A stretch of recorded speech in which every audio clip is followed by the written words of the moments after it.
Reclaimed wood is beautiful. However, it's a process to get it to the point of fine furniture. These boards were actually cut with a band mill where the saw blade was going up and down, which helps me date the building. This is the late 1800s when these boards were cut. So we like to take these boards and we'll kiln dry them and we'll sand them and we'll probably use them for like a tabletop or something that we can kind of show off the wood and the age of it. It's a lot of work to get to this point, but when you finally get to this point, this is when things start paying off for us. So start loading it up and get it back to the shop. These boards were cut on a water sawmill, meaning that the water would come in and actually make the mill move. The saw head would go up and down. That's how you see the saw marks are going straight up and down. It wasn't a band mill like we have today. It was actually an old sawmill being powered by water. We take down a lot of buildings around Southwest Virginia. These are boards that we take out of the buildings, whether they're trusses, they're floorboards, they're from framing.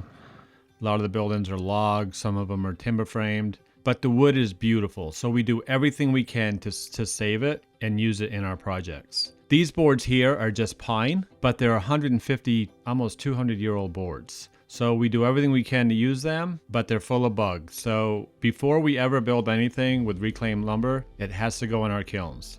So here I'm actually just putting the wood in the kiln, gonna leave it in there for probably 2 or 3 days at 130 degrees. I'm putting it in there with a bunch of mantles, and then I'll be able to actually start working with it. I can also date this building by these square nails. Square nails were used up until right around the early 1900s. They started making the regular round nails around 1905, 1910. So as I was working with this, I was kind of looking at the square nails thinking, man, it'd be kind of cool to incorporate these somewhere, but I just made a pile of them and found a use for them earlier on. Getting all the wood processed isn't easy. These boards are usually twisted, they're cupped, so there's a lot of work just to get the boards flat where you're able to use them. Just running them through the planer, but I didn't want to lose the patina, but unfortunately it was so rough on the outside edges, I basically had to take off all the patina right down to clean wood. But still, it's 150-year-old wood. The natural color of it when it has a finish on it is just stunning. Once I determined the size of the table I wanted to build, I started cutting everything to size. Getting my top ripped, getting all the boards ready to glue up so I could get the glue up going, and then I could start on the base. So you can already see these things are already still twisted a little bit, but I can usually get that out when I do the glue up and get the top flat. Even though I think I get all the nails out of the wood, I'm wrong.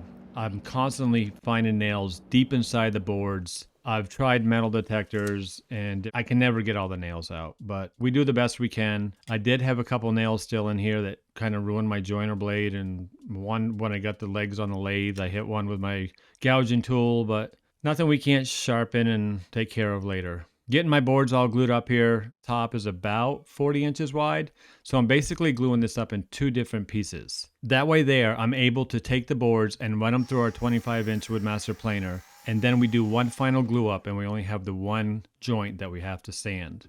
Here is some 4x4s that were also in this house. These are going to be used for my legs, and I decided to turn them on the lathe, which is a little risky with reclaimed wood because it's so brittle. Nails are deep inside that wood. Sometimes they break off and you really can't get to them, but I'm going to find a few here when I start turning them on the lathe, unfortunately.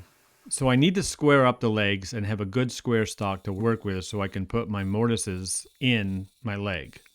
The wood is so brittle, it's pine, it's so old, and it's, you know, if there's splits in the wood, you're having a lot of tear out, but if you go easy with the knives, it usually comes out pretty good.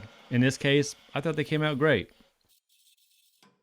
And here we find another nail, and this is the one that raised hell with my damn gouging tool, but I got it cleaned up. When it comes to turning the legs on the lathe, I just do the look I'm looking for. I wanted to put just a little detail here on the very top, and the rest of it was just sort of a tapered round leg. I do the first one first, and then I kind of set it up behind my lathe, and I copy it. I don't have a copy and jig on my lathe. I just use my measuring tools, and I can get my legs pretty darn close, but turning on the lathe is satisfying to me. I actually really like using the lathe. I'm not that good at it, but I can usually get done what I want to get done. But I do like turning wood on the lathe and getting to use that tool. Doing all the final stuff here, getting everything sanded up, and the first leg is done, and I got 3 more to go. Now it was time to take the 2 sections of the top and run them through the planer and get them smoothed down to the thickness I wanted, and then glue those 2 pieces back together. It's nice having a 25-inch wide planer for things like this. We do have a 15-inch and an 18-inch planer, but having a 25-inch planer on hand really makes things simple. So we're simply just joining the 2 faces together, and we're going to glue the top back up, and it'll become one full top. You're probably wondering why there's 2 squares in the center of the table. Well, this kind of shows off the age of the wood. Those would have been mortises that were put in the board when they were building the building. And this is where I figured out what to do with the nails. I'm actually poured a small bed of epoxy, and then I laid the nails in there and I did a clear pour over them. I thought it was just kind of cool to see the old nails that came out of the boards and kind of incorporated them into the tabletop. Now I'm taking and making the tenons. I like to do the tenons on my dado saw. I do have a tenon and jig. It's just safer this way. I don't mind doing it. I always get a perfect tenon every time. I can control it a little better, and that's why I always do my tenons on my dado saw.